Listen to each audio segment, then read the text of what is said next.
పెళ్ళైనా పండగైనా వేడుక ఏదైనా పట్టుచీరల ప్రత్యేక వేదిక వారాహి సిల్క్స్. అహ్మదాబాద్ విమాన ప్రమాదం ఎంతటి విషాదాన్ని నింపిందో తెలిసిందే. అయితే ఇప్పటి వరకు కూడా ఏమీ క్లారిటీ లేదు, ఎలా జరిగింది ఏంటి అనేది. ప్రాథమిక సమాచారం ప్రకారం చూస్తుంటే 2 ఇంజిన్స్ ఫెయిల్ అయిపోయాయనేది మాత్రమే తెలుస్తోంది. అది ఎలా జరిగింది ఏంటి అనేది కూడా ఇంకా క్లారిటీ లేకపోయినప్పటికీ కొన్ని విషయాలు అయితే చర్చకు వస్తున్నాయి. ఎందుకంటే 2 ఇంజిన్స్ కూడా ఒకేసారి ఆఫ్ అయిపోవటానికి బర్డ్ ఏదన్నా హిట్ చేస్తే అలాంటి అవకాశం లేదు అని చెప్పి ఇంతకుముందు పైలట్స్గా వర్క్ చేసిన వాళ్ళు కావచ్చు, లేకపోతే అందులో ఎక్స్పీరియన్స్ ఉన్న వాళ్ళు కావచ్చు, లేదు అంటే సేఫ్టీ ఆఫీసర్స్ కావచ్చు, వీళ్ళందరూ చెప్పేది ఏంటంటే బర్డ్స్ హిట్ చేసినప్పుడు ఇంజిన్ ఒకటి పోయినా రెండో ఇంజిన్ పనిచేస్తుంది, రెండో ఇంజిన్లోంచి ఫ్యూయల్ సప్లై అవుతుంది. అయినప్పుడు కొంత దూరం వరకు వెళ్ళి ఫ్లైట్ని ల్యాండ్ చేయటమా సేఫ్గా, లేదు అంటే చిన్న ప్రమాదంతో ఆగిపోయే అవకాశం ఉంటుంది అని చెప్తున్నారు. కానీ ఇక్కడ అలా జరగలేదు. 2 ఇంజిన్స్ కూడా సేమ్ టైం ఫెయిల్ అయిపోయాయి.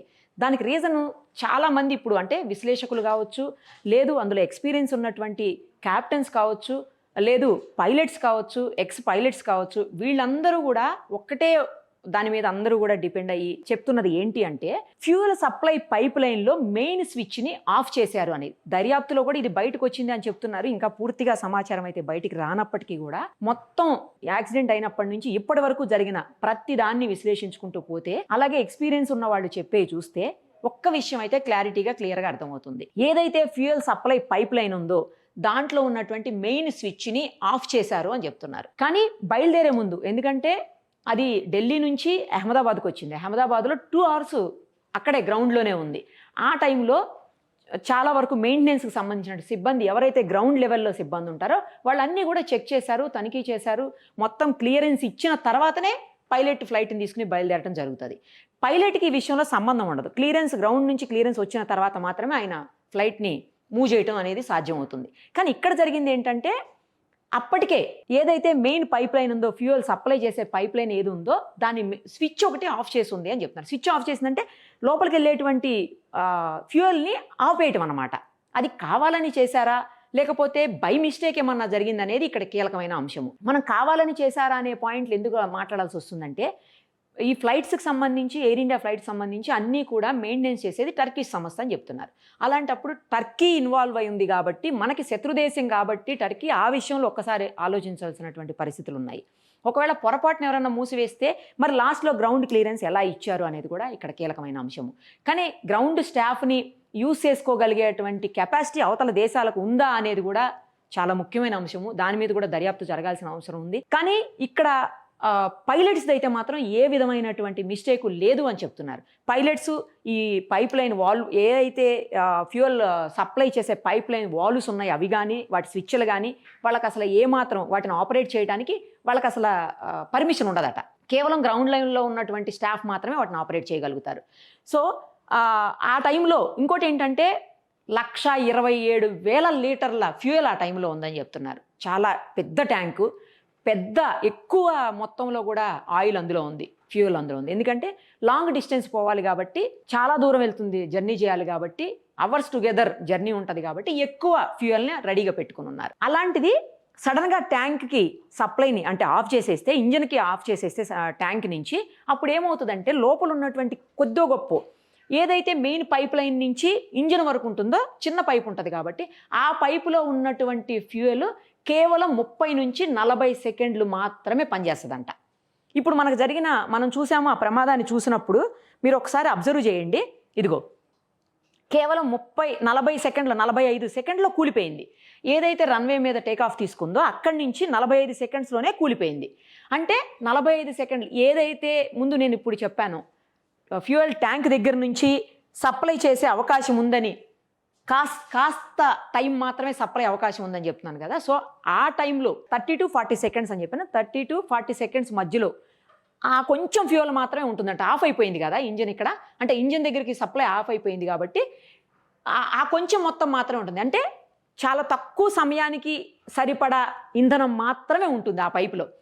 కరెక్ట్గా అదే జరిగింది. 45 సెకండ్స్లో ఆగిపోయింది ఇంజిన్. ఆగిపోయి రెండు ఇంజిన్లు ఆగిపోవటం, కొలాప్స్ అయిపోవటం మనం కళ్ళారా చూసాము విజువల్స్లో. సో అంటే కావాలని ఎవరో ఆఫ్ చేశారన్నమాట. ఇప్పుడు ఏం జరిగింది, దాన్ని పూర్తిగా తనిఖీ చేయకుండా అసలు ఎందుకు పంపించారు? గ్రౌండ్ సిబ్బంది బాధ్యత వహించాల్సినటువంటి అవసరం ఉంటుంది దీనిలో. వాళ్ళదే పూర్తి బాధ్యత. ఎందుకంటే ఆ వాల్వ్ని తీయటం కానీ లేకపోతే తిరిగి ఆన్ చేయటం కానీ ఆఫ్ చేయటం కానీ కేవలం వాళ్ళదే బాధ్యత. సో ఇప్పుడు వాళ్ళదే అన్నమాట. ఇంకొకటి మెయిన్ చూడండి, ఫ్యూయల్ ట్యాంక్స్ దీనికి అంటే బోయింగ్ 787 ఫ్యూయల్ సిస్టంలో ముఖ్యమైన విషయాలు ఏంటంటే ఆ ట్యాంక్లో సెంటర్ ట్యాంక్ వచ్చి 67.5 టన్నులు ఉంటుందంట. అయితే ప్రతి వింగ్లో కూడా 16.9 టన్స్ ఉంటుందని చెప్తున్నారు. పంప్స్ వాల్వ్స్ వచ్చేసి ఏసీ పంప్స్, సెంటర్ ట్యాంక్స్ ఇవన్నీ కూడా ఖచ్చితంగా మెయిన్ ఫోల్డ్ ఏదైతే మెయిన్ పైప్ లైన్ ఉంటుందో దాని నుంచే సప్లై వెళ్తుందంట. దాంతోపాటు పైలట్ క్యాబిన్లో ఉండేటువంటి ఫ్యూయల్ బ్లీడు అవన్నీ కూడా ఫ్యూయల్ స్విచ్లుగా ఉంటాయి నిజానికి, కానీ అవన్నీ కంట్రోల్ చేసేది మాత్రం కింద నుంచే గ్రౌండ్ స్టాఫ్. ఇక్కడ కాక్పిట్లో ఉన్నటువంటి వాటిని ఈయన మేనేజ్ చేసినప్పటికీ సప్లై అనేది మాత్రం కింద నుంచే కదా. కింద వాల్వ్ ఆగిపోయినప్పుడు లేదా కింద స్విచ్ ఆఫ్ చేసినప్పుడు ఇక్కడికి సప్లై వచ్చే అవకాశమే లేదు అసలు. సో మనకు అదే తెలుస్తుంది.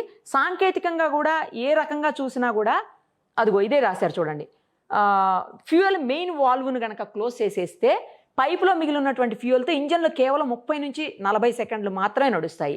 ఆ సమయంలో 625 అడుగులు ఎత్తు మాత్రమే చేరుతుంది. మనం చూసాం 700 అడుగులు మాత్రమే వెళ్ళింది ఈ ఫ్లైట్. అంటే కరెక్ట్గా అన్నీ సరిపోతున్నాయి. ఆ తర్వాత ఇంధనం అయిపోతే ఇంజన్ లాగిపోతే విమానం కూలిపోతుంది. ఇప్పుడు సేమ్ అదే జరిగింది. కేవలం 30 నుంచి 40 సెకండ్లు వచ్చే అవకాశం 45 సెకండ్లు వచ్చింది. తర్వాత 625 అడుగులు మాత్రం వెళ్తుంది అంటున్నారు, 700 అడుగులకి వెళ్ళింది. ఆ తర్వాత ఇంజన్లు ఆఫ్ అయిపోయి కొలాప్స్ అయిపోయింది. సో ఏం జరిగి ఉంటుంది? ఎవరు అంటే అలాంటి ప్రయత్నం అసలు ఎవరు చేశారు? సంబంధం లేని వ్యక్తులు ఏమన్నా గ్రౌండ్లోకి వచ్చారా, లేకపోతే ఉన్న వాళ్ళలోనే ఎవరైనా కావాలని చేశారా, లేదు బై మిస్టేక్ ఏమన్నా చేశారా? ఇవన్నీ కూడా బయటికి రావాల్సినటువంటి అంశాలు.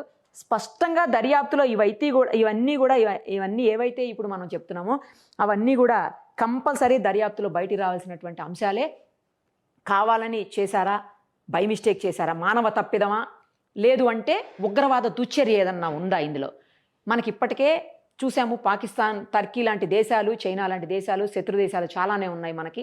మన ఎదుగుదలని చూడలేనటువంటి దేశాలు, లేదు మన మీద పైచేయి సాధించాలన్న ఉద్దేశంతో ఏమన్నా చేశారా, ఈ దుశ్చర్యకు పాల్పడ్డారా అనేది మాత్రం ఎంక్వైరీలో తేలుతుంది ఖచ్చితంగా.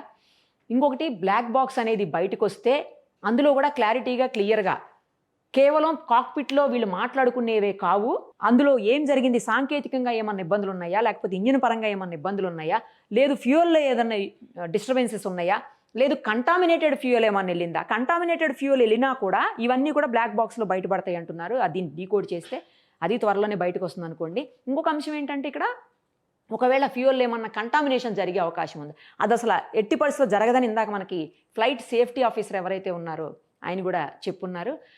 ఆయన చెప్పిన దాంట్లో మనకు అర్థమైంది ఏంటంటే, మనకి దాన్ని చూస్తే అర్థమైంది ఏంటంటే ఆయన చెప్పిన తర్వాత ఎక్కడ కూడా ఇది సేఫ్టీకి సంబంధించి, అంటే ఫ్యూయల్ సేఫ్టీకి సంబంధించి ఫ్యూయల్ని కంటామినేట్ అయ్యేలాగా ఎక్కడ కూడా అసలు అవకాశం ఇవ్వరు అని చెప్తున్నారు. చాలా పెద్ద పెద్ద స్థాయిలోనే అన్నీ క్లియర్గా చెకింగ్స్ జరుగుతాయి. ఏ మాత్రం తేడా వస్తే ఆ ట్యాంక్ వెనక పంపించి కొత్త ట్యాంక్ తీసుకొచ్చి పోస్తారు అని చెప్తున్నారు. మరి అదేమన్నా బై మిస్టేక్. కానీ ఆయన ఇందాక చెప్పిన దాంట్లో ఏంటంటే చుట్టూరు పేపర్సు, వాళ్ళు ఏమైనా తిన్న పదార్థాలకు సంబంధించినవి అక్కడ పడేస్తారని చెప్పి, దాని ఏమన్నా వచ్చి పొరపాటుని ఇందులోకి వచ్చి అది కూడా అవకాశం లేదు అసలు చెప్పాలంటే. ఎందుకంటే పార్ట్స్కి ఏమన్నా తగులుతుందేమో, రన్నింగ్ పార్ట్స్కి ఏమన్నా వెళ్ళి అంటుకుంటాయేమో, కానీ ఫ్యూయల్ ట్యాంకర్కి వెళ్ళే అవకాశం అయితే లేదు. డైరెక్ట్ దీని నుంచి ఏదైతే ట్యాంకర్ వస్తుందో డైరెక్ట్ దాని నుంచి ట్యాంకర్ నుంచి పోసేస్తారు కాబట్టి ఆ అవకాశం కూడా లేదు. సో ఇదేదో ఖచ్చితంగా కావాలని చేసినటువంటి దుశ్చర్యగానే భావించాల్సిన పరిస్థితులు అయితే ఇప్పుడు కనిపిస్తున్నాయి.